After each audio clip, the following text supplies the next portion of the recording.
नमस्कार दोस्तों, I hope कि आप सभी अच्छे होंगे। और जैसा कि आप जानते हैं कि एग्जामिनेशन का प्रोसेस अब स्टार्ट हो गया है और बच्चों की क्लास 10th और 12th के एग्जामिनेशन सीबीएसई के अब स्टार्ट हो गए हैं। और इसी के साथ साथ स्टार्ट हो गई है अलग अलग यूनिवर्सिटी के अपने एडमिशन प्रोसेस, जहां पे ऑनलाइन एप्लीकेशन कुछ यूनिवर्सिटीज का स्टार्ट हो गया है। उसी सीरीज में आज हम बात करने जा रहे हैं आईपी यूनिवर्सिटी, जो कि दिल्ली में है। इसका पूरा नाम है गुरु गोविंद सिंह इंद्रप्रस्थ यूनिवर्सिटी। तो यदि आप आईपी में अप्लाई करना चाहते हैं तो आईपी में अप्लाई करने के लिए क्या क्या चीजों की जरूरत रहेगी, कैसे कैसे अप्लाई करना है, और आईपीयू में जो एप्लीकेशन फी है वो क्या है, इसकी लास्ट डेट क्या है। देखिए, स्टार्टिंग इसके एप्लीकेशन की वो 1 फरवरी से हो चुकी है, लेकिन इसकी जो लास्ट डेट है वो 31 मार्च है। ठीक है, तो आप टाइमली पहले इसके प्रोस्पेक्टस को पढ़िए, कौन कौन से कोर्सेज इसके अंदर अवेलेबल हैं, हम किस कोर्स के लिए एलिजिबल होंगे, इसके अलावा क्या मुझे सीयूईटी देना चाहिए या फिर आईपी यूनिवर्सिटी जो अपना एंट्रेंस टेस्ट लेगी वो ही इनफ होगा। इसके अलावा जो भी आपने नेशनल लेवल के टेस्ट दिए हैं, चाहे वो नीट हो, चाहे वो जेई हो, चाहे वो क्लैट का एग्जाम हो, इन सारे नेशनल लेवल टेस्ट के थ्रू यहाँ पे हम एडमिशन कैसे ले सकते हैं, ये सारी इंफॉर्मेशन इस वीडियो में आपको मिलेगी। और क्योंकि इसका प्रोस्पेक्टस थोड़ा सा बड़ा है और ये वीडियो एडमिशन से संबंधित है, तो ये वीडियो थोड़ी सी बड़ी भी हो सकती है। तो मैं चाहूंगा कि आप थोड़ा सा धैर्य रख के इस पूरी वीडियो को देखें, और मैं कोशिश करूंगा कि इस वीडियो को बिल्कुल जल्दी जल्दी कंप्लीट करूं, क्योंकि मैं साथ ही इस प्रोस्पेक्टस को यहाँ कमेंट सेक्शन में जो पिंड कमेंट होगा आपको उसमें मिल जाएगा ये प्रोस्पेक्टस। और आप इस वीडियो को जब आप देख रहे होंगे तो आप कोशिश करिए कि कुछ कुछ पॉइंटर्स आप लिख भी लीजिएगा, जैसे कि हमें अप्लाई क्यों करना चाहिए, यहाँ पे किस किस कोर्स में अप्लाई करना चाहिए, इसके अलावा कौन से ऐसे कोर्सेज हैं जिसमें सीयूईटी चाहिए, जिसमें सिर्फ यूनिवर्सिटी का एंट्रेंस टेस्ट चाहिए, और ऐसे कौन से कोर्सेज जिसमें बिना यूनिवर्सिटी का एंट्रेंस टेस्ट के भी एडमिशन हो जाएगा। यानी कि अगर आपने क्लैट दिया हुआ है, अगर आपने नीट दिया हुआ है, या फिर आपने जेई का एग्जाम दिया है, उसके लिए उसके बाद में आपको एंट्रेंस टेस्ट देने की जरूरत नहीं होगी। ठीक है, यूनिवर्सिटी के अंदर कुछ स्कॉलरशिप भी हैं, वो स्कॉलरशिप भी यहाँ पे मेंशन की हुई है।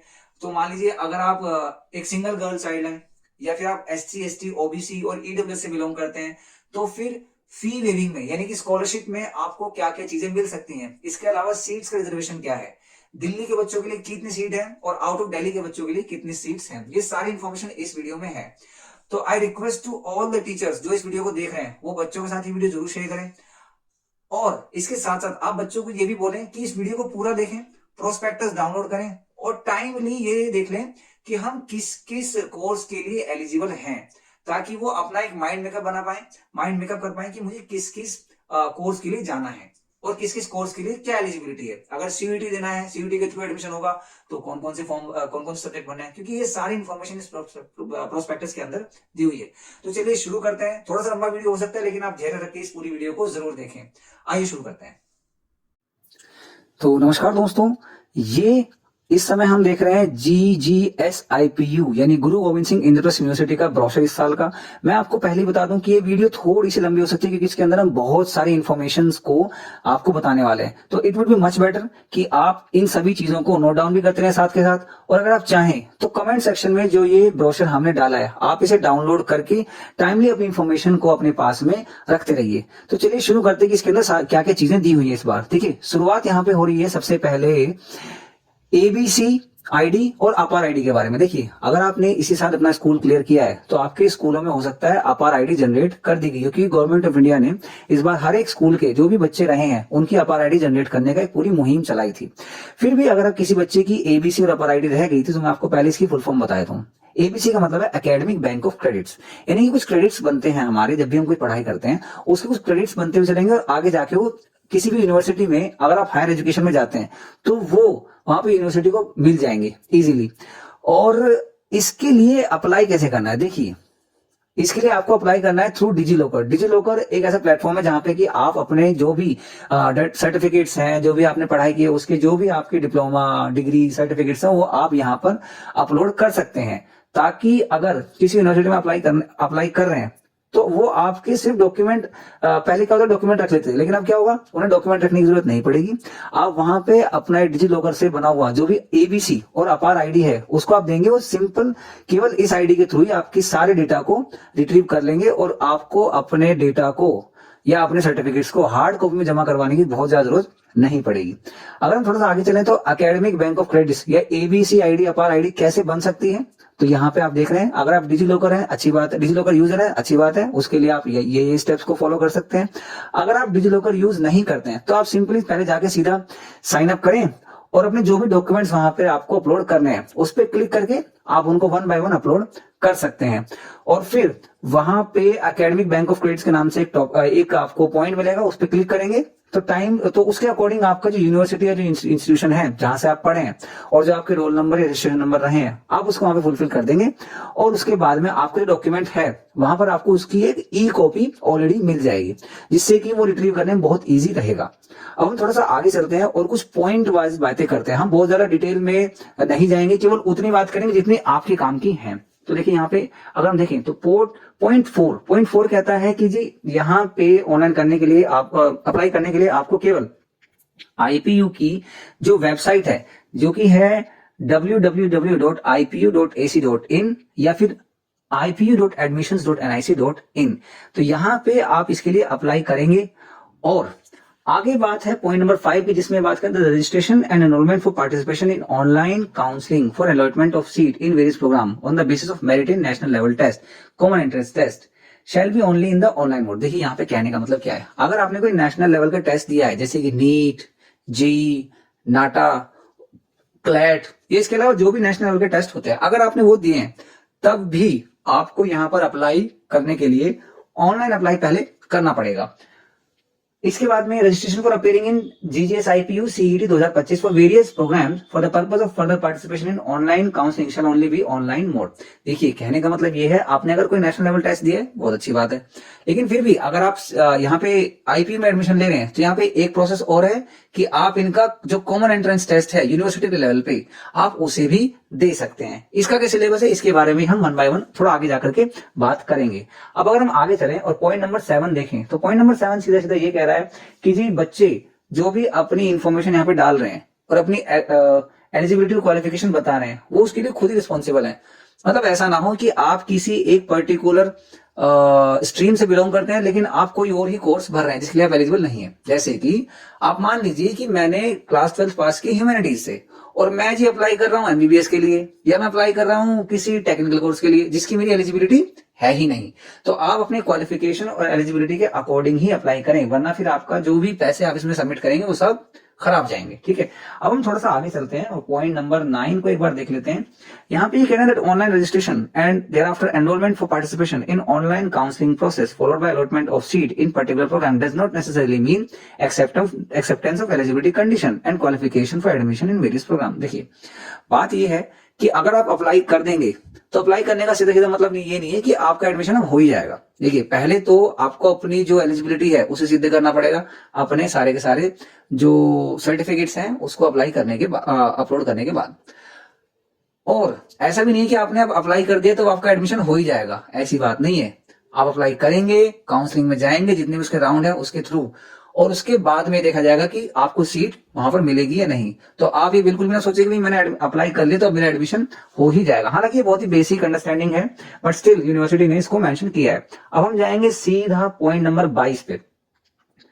पॉइंट नंबर 22 में बात ये हो रही है that the online registration will be valid only for the various programme for which the candidate has successfully completed registration through online mode and cannot be utilised for participation in online counselling for admission for allotment of seat to any other programme. यहाँ पे बिल्कुल simple बात बता रहे हैं कि भाई आप एडमिशन के लिए केवल उन्हीं जगह पर एलिजिबल होंगे जिन कोर्सेज को आप ऑनलाइन एप्लीकेशन में मेंशन करेंगे। ऐसा नहीं है कि आपने मेंशन तो करें 3 कोर्सेज और उनके अलावा आप किसी और 4th में एडमिशन लेना चाहते हैं, तो इसीलिए आपको चाहे कितने ही अपने जो कोर्सेज हैं वो मेंशन करने हो, आप ज्यादा से ज्यादा कीजिए ताकि आपके पास ऑप्शन रहे कि नहीं मैं ये वाला भरूंगा या मैं ये वाला कोर्स में एडमिशन ले लूंगा।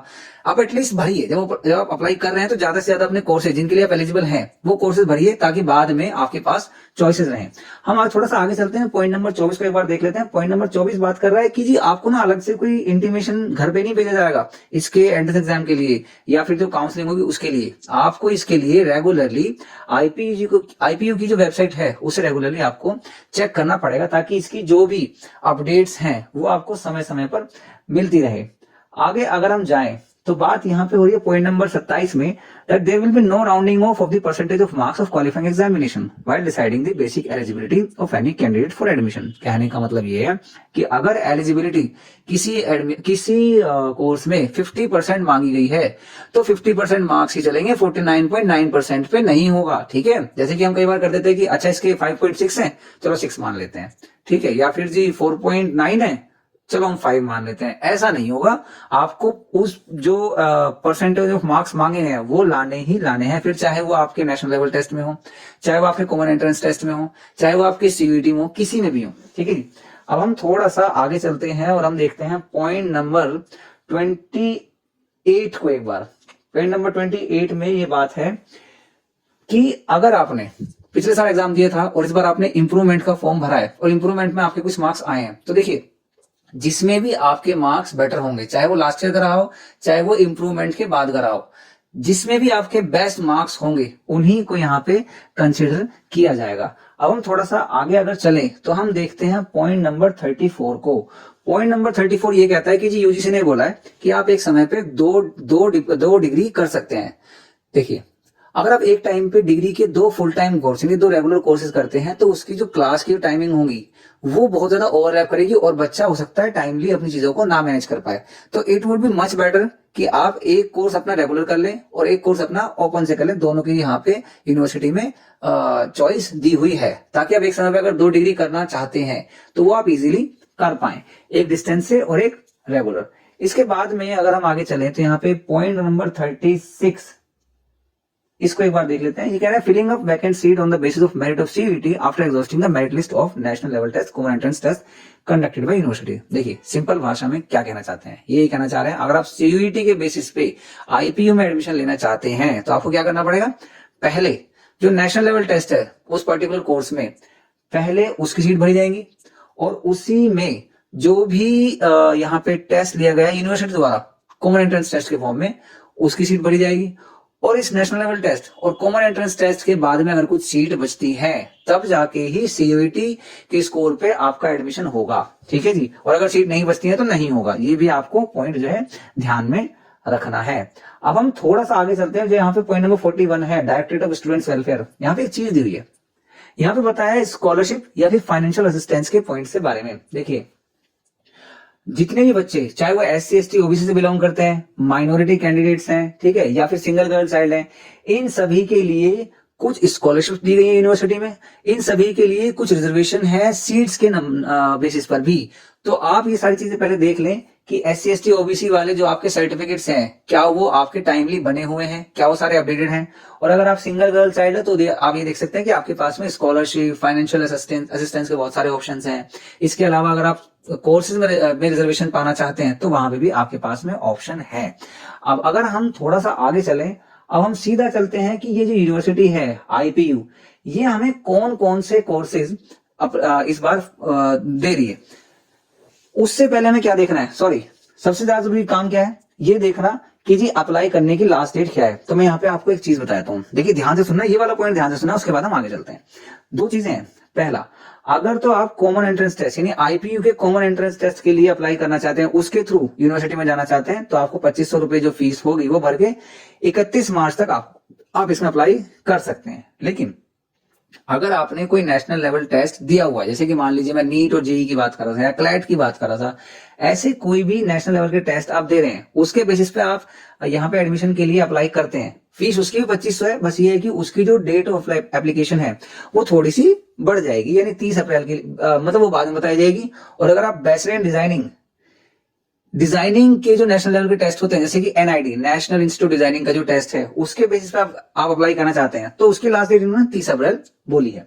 इसके बाद में ये बात करें conduct of GGS IPU CET 2025। देखिए जो कॉमन एंट्रेंस टेस्ट आईपीयू लेगा उसकी डेट 26 अप्रैल से 18 मई के आसपास की होंगी। और अगर हम सीयूईटी के थ्रू रजिस्ट्रेशन की बात करें तो क्योंकि सीयूईटी की तो अभी कोई डेट आई नहीं है, तो जब सीयूईटी की डेट आ जाएगी उसके थ्रू आपको अप्लाई करना है तो वो ये बाद में नोटिफाई कर देंगे। तो इसके लिए आपको बड़ा ही ध्यान रखना है। एप्लीकेशन फी जैसे कि बताई गई है 2500 रुपए प्लस जो भी इनके टैक्सेस हैं वो मिला करके जो भी यहाँ पे फीस ये मेंशन करेंगे वो आपको एप्लीकेशन करते टाइम अप्लाई सबमिट करनी होगी। अब हम थोड़ा सा आगे चलते हैं, यहाँ पे है पार्ट ए। देखिए इसमें पार्ट बी भी है, लेकिन हम आज सिर्फ पार्ट ए की बात करेंगे, जो कि जो भी यूनिवर्सिटी ये आईपी यूनिवर्सिटी प्रोग्राम दे रही है, कोर्सेज बता रही है, कोर्सेज इस बार यहाँ पे हमें मिलेंगे करने के लिए, उन कोर्सेज की यहाँ पे इंफॉर्मेशन दी गई है। जैसे कि आप यहाँ पर चलें तो आपको देखने के लिए मिल जाएगा कि जी यहाँ पे कोर्स का नाम है जीजीएस आईपीयू बी आर्क, यानी कि बैचलर इन आर्किटेक्चर। तो आप देख सकते हैं कि यहाँ पे एडमिशन कैसे होगा, एडमिशन थ्रू एनएलटी, सीईटी और सीयूईटी, ठीक है जी। प्रायोरिटी के बेस पे सबसे पहले एनएलटी, तो नेशनल लेवल का टेस्ट जो बी आर्क के लिए होता है वो होता है नाटा। तो अगर आपने यहां से बैचलर इन आर्किटेक्चर करनी है, आपने नाटा में क्या स्कोर किया है उसके बेस पे एडमिशन होगा। अगर आपको यहां से एमबीबीएस करना है या बीडीएस करना है, तो नीट में आपका क्या स्कोर रहा है उसके बेसिस पे यहाँ पे एडमिशन होगा। और अगर आप पॉइंट नंबर 4 देखें, तो अगर आप आईपीयू से बीसी यानी bachelor of computer application course करना चाहते हैं, तो उसमें पहले तो जो प्रायोरिटी दी जाएगी वो उन बच्चों को दी जाएगी जिन्होंने आईपीयू का सीईटी यानी कॉमन एंट्रेंस टेस्ट दिया है। अगर उसमें सीट बच जाती है तो फिर उन बच्चों को दिया जाएगा जो सीयूटी के थ्रू बीसीए के लिए अप्लाई कर रहे हैं, ठीक है जी। अगर हम थोड़ा सा आगे चलें तो यहाँ पे बात आ रही है पॉइंट नंबर 7 पे, इंटीग्रेटेड बीएलएलबी। तो जैसे कि मैंने पहले भी कहा था कि बीएलएलबी के लिए नेशनल लेवल का टेस्ट होता है क्लैट। तो जिन बच्चों ने क्लैट यूजी 2025 दिया था, उसमें जो भी नंबर उनके आए हैं उसके बेस पे पहले उनको सीट मिलेगी। और अगर सीट बच जाती है तो फिर उनका नंबर आएगा जो बच्चे सीयूटी के थ्रू यहाँ पे अप्लाई कर रहे हैं। तो ऐसा ही हर एक कोर्स के लिए यहाँ पे बताया गया है, फिर चाहे वो हमारे पैरामेडिकल कोर्सेज हों, BA in journalism and mass communication है, चाहे होटल मैनेजमेंट है, इन सारे कोर्सेज की यहां पर बात हो रही है। जीजीएस आईपीयू में बीटेक के भी काफी सारे कोर्सेज हैं। तो आप देख सकते हैं पॉइंट नंबर 16 पे कि यहाँ पे अगर बीटेक में एडमिशन लेना है तो जेई मेंस का जो पेपर 1 आपका रहा है उसके अंदर जो भी आपके कोर्स रहे हैं उसके बेसिस पे यहाँ पे एडमिशन आपको मिलेगा।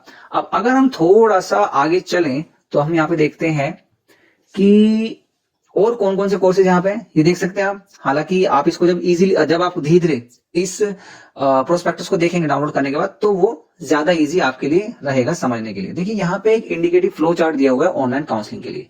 देखिए हालांकि ऑनलाइन काउंसलिंग बाद में होगी, बट स्टिल आप एक बार इसको समझ लीजिए। ऑनलाइन काउंसलिंग का जो राउंड 1 है वो क्या है कि आपको इसके लिए रजिस्ट्रेशन करना है, ऑनलाइन एप्लीकेशन फी जो है वो देने के लिए। अगर तो आपने नेशनल लेवल टेस्ट कोई दिया हुआ है तो आप क्या करेंगे, आपको कोई टेस्ट वेस्ट नहीं देना, आप सीधा का सीधा काउंसलिंग प्रोसेस में चले जाएंगे। अगर आप यूनिवर्सिटी का एंट्रेंस टेस्ट देते हैं तो पहले आपको यूनिवर्सिटी का एंट्रेंस टेस्ट देना होगा, उसके रिजल्ट के डिक्लेरेशन के लिए वेट करना होगा और फिर आप काउंसलिंग प्रोसेस में जाएंगे। ये काउंसलिंग प्रोसेस में आए, फिर यहाँ पे काउंसलिंग प्रोसेस का राउंड 1 स्टार्ट होगा। अब यहाँ पे एक पार्ट एकेडमिक फी होगी। अगर आप वो पार्ट एकेडमिक फी नहीं पे करते हैं तो आपका जो कैंडिडेचर है वो कैंसिल कर दिया जाएगा। और अगर आप फी पे कर देते हैं तो आपको अलॉटमेंट नंबर मिलेगा। उसके बाद में अपनी विलिंगनेस आपको बतानी है। अगर आप फ्रीज कर देते हैं तो वो कोर्स में आपका एडमिशन फ्रीज हो जाएगा, मतलब आपको मिल जाएगा। अगर आप फ्लोट कर देते हैं, फ्लोट का मतलब ये है कि आप सेकंड राउंड के लिए अपने आप की को बता रहे हैं कि मैं सेकंड राउंड में देखूंगा कि इस राउंड में जो मुझे कोर्स मिले ना मुझे उसमें लेना, सेकंड राउंड में देखता हूं। आगे हम चलते हैं, यहाँ पे राउंड 2 राउंड 3 भी आएगा और उसके बाद एक स्पोर्ट रजिस्ट्रेशन भी आएगा। ये सारे पॉइंट्स आपके बाद में आएंगे जब आपका एडमिशन स्टार्ट होना होगा। पहले यहाँ पे क्या होगा, आपको अप्लाई करना है और जो यूनिवर्सिटी का एंट्रेंस टेस्ट है या फिर सीयूईटी है या फिर कोई नेशनल लेवल टेस्ट है उसके थ्रू आपको यहाँ पे अप्लाई करना है। उसके बाद में आप राउंड 1 का जो एडमिशन प्रोसेस है वहां पर आप आएंगे। तो फिलहाल के लिए हम थोड़ा सा आगे चलते हैं और हम जाते हैं सीधा पेज नंबर 30 पर। पेज नंबर 30 पे अगर आप देखेंगे तो हर एक टेस्ट के लिए या हर एक सब्जेक्ट, हर एक सिलेबस, हर एक कोर्स के लिए आपकी क्या एलिजिबिलिटी है। देखिए जैसे कि ये बैचलर ऑफ आर्किटेक्चर, उसके लिए नाटा का स्कोर मांगा है, कोर्स ड्यूरेशन 5 साल है, ठीक है। इन्होंने लिखा है कि भाई इसमें एडमिशन होगा एनएलटी नाटा के थ्रू। और जो हमारे बीटेक के कोर्स हैं, बीटेक एमटेक के जो डुअल डिग्री के कोर्सेज हैं 6 साल के, उसके लिए आपको एनएलटी का जो जेई पेपर 1 है उसके बेसिस पे यहाँ पर आपका एडमिशन होगा।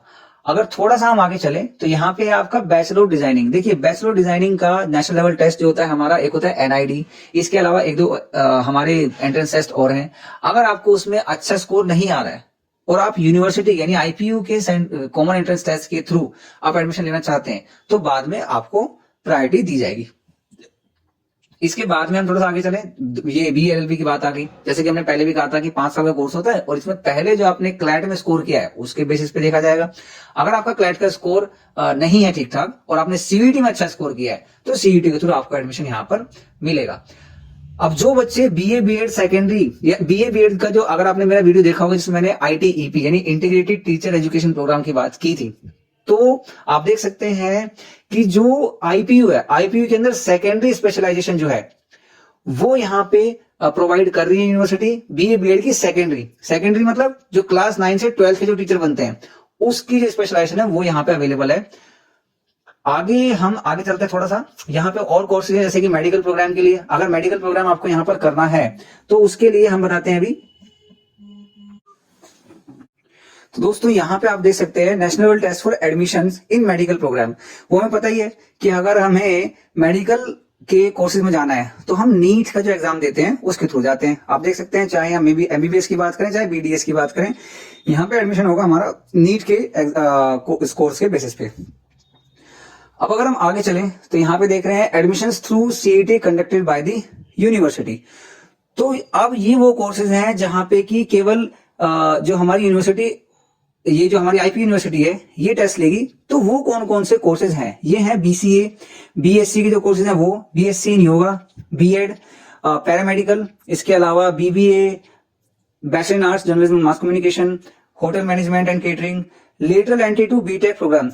अब ये बात थोड़ा सा ध्यान से सुन लेनी है उन बच्चों को जो कहीं से डिप्लोमा ले रहे हैं और डिप्लोमा करने के बाद वो बीटेक करना चाहते हैं। तो बीटेक में डायरेक्ट सेकंड ईयर में उन्हें एडमिशन मिल सकता है अगर वो अपने डिप्लोमा के थर्ड ईयर के बाद आईपीयू का सीईटी दें, उसके बाद उन्हें लेटर एंट्री मिलती है बीटेक के सेकंड ईयर में। ठीक है, तो ऐसे ये सारे के सारे इन्होंने कोर्सेज दे रखे हैं कि किस किस कोर्स में सीईटी के बेसिस पे, यूनिवर्सिटी के एंट्रेंस टेस्ट के बेसिस पर यहाँ पे हमारा एडमिशन मिल सकता है। अब हम थोड़ा सा अगर आगे चलें तो आपको यहाँ पे दिखाई देगा कि जी अगर हमें सीयूईटी के बेसिस पे एडमिशन चाहिए तो सीयूईटी में कौन कौन सा जो पेपर है हमें वो भरना है। तो मान लीजिए अगर किसी बच्चे को यहाँ पे BS in packaging and technology में एडमिशन लेना है तो वहां पे एलिजिबिलिटी क्राइटेरिया कि बच्चे का क्लास 12 में पीसीएम, पीसीबी या फिर एग्रीकल्चरल साइंस उसने पढ़ा हो, और सीयूईटी में उसको सेक्शन 2 में इनमें से एक पेपर भरना है और उसके साथ साथ जनरल टेस्ट भरना है। बीएससी एमएससी अगर उन्हें इंटीग्रेटेड कोर्स करना है तो सीयूईटी में उन्हें 3 पेपर भरने होंगे डोमेन टेस्ट में, दैट इज पीसीएम। इसके अलावा अगर वो करना चाहते हैं बीएड, तो बीएड पहले आपने बीए करा होगा, उसके बाद में आपको भरना होगा सीयूईटी पीजी, और सीयूईटी पीजी में आपको ये कोर्सेज, इन सारे कोर्सेज का पेपर देना होगा जो कि यहाँ पे मेंशन है COQPOP03।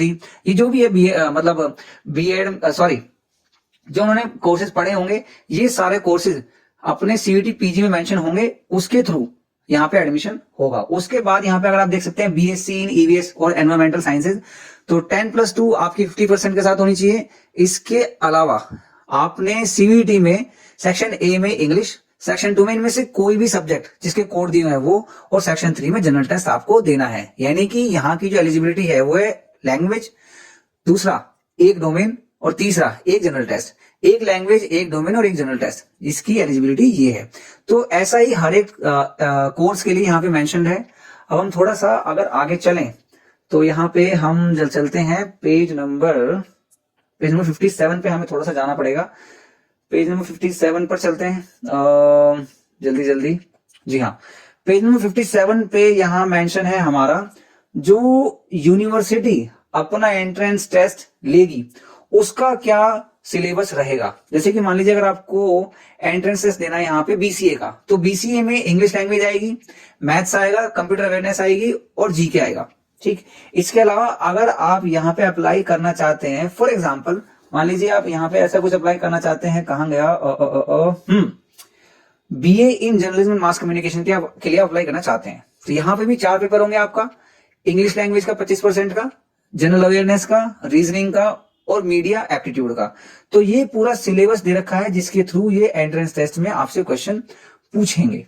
ठीक है, अब हम थोड़ा सा और आगे चलते हैं, हम देखेंगे पेज नंबर 75 पे। अब यहां से सीधा पेज नंबर 75 पर चलते हैं। पेज नंबर 75 पे मेंशन ये है कि जी एक तो आप जब अप्लाई करेंगे उसके लिए क्या क्या डॉक्यूमेंट्स चाहिए, और आप जब एग्जाम देने आ रहे हैं तो क्या क्या डॉक्यूमेंट्स देने, ये सारी चीजें यहाँ पे मेंशन है। अब हम आते हैं अपना पेज नंबर 75 पे, जिसपे ये मेंशन है कि जी अगर आप दिल्ली के स्टूडेंट हैं तो दिल्ली के स्टूडेंट्स के लिए यहाँ पे यूनिवर्सिटी में 85% सीट्स मेंशन है। और अगर आप आउट ऑफ दिल्ली से बिलोंग करते हैं तो दिल्ली से बाहर के बच्चों के लिए 15% सीट यानी 15% सीट यूनिवर्सिटी के अंदर है। अच्छा जी, इसके बाद में यहाँ पे रिजर्वेशन क्राइटेरिया दिया हुआ है, जिसके बारे में पहले ऑलरेडी बात कर चुका हूं, बट यहाँ पे उसे डिटेल में मेंशन किया हुआ है। आगे हम चलते हैं पेज नंबर 111 पे, जहां पे सीट को फ्रीज करने की बात की गई है और जो एकेडमिक फी है उसकी मेंशन की गई कि एकेडमिक फी है यहाँ पे 96,000। तो वो बाद की बात है, पहले आपको एडमिशन प्रोसेस में आना है कि भाई एंट्रेंस एग्जाम कैसे होता है, एंट्रेंस टेस्ट देते कैसे हैं, उसका सिलेबस क्या है, यहाँ पे पहले उसकी बात हो रही है। और पार्ट बी आएगा हमारा फिर काउंसलिंग का, यानी कि एडमिशन के टाइम पे क्या क्या चीजें ध्यान में रखनी होती हैं, जो कि आपका पेज नंबर 111 के बाद एक बार मैं आपको दिखा देता हूं कि हाँ ये पार्ट बी है, जो कि हमें अभी फिलहाल देखना नहीं है, अभी हमारे काम का ये नहीं है, अभी हमें पहले समझना है पार्ट ए। तो आपको मैं ये जो ब्रोशर है या ये जो प्रोस्पेक्टस है, ये हम यहाँ कमेंट में मेंशन कर देते हैं, आप जाएं और इसे जल्दी से जल्दी देखें। और जितने भी बच्चे क्लास 12th में हैं, आप उन सभी को ये शेयर जरूर करें, ताकि वो टाइमली इसके बारे में थोड़ा पढ़ पाए, थोड़ा समझ पाए और उनके जो भी डाउट्स हों वो क्लियर कर पाए। और आप जरूर यहाँ पे कमेंट करना अपने डाउट्स, ताकि टाइमली उनको रिजोल्व भी किया जा सके। थैंक यू सो मच, आप अपना ध्यान रखिए। God bless you, bye.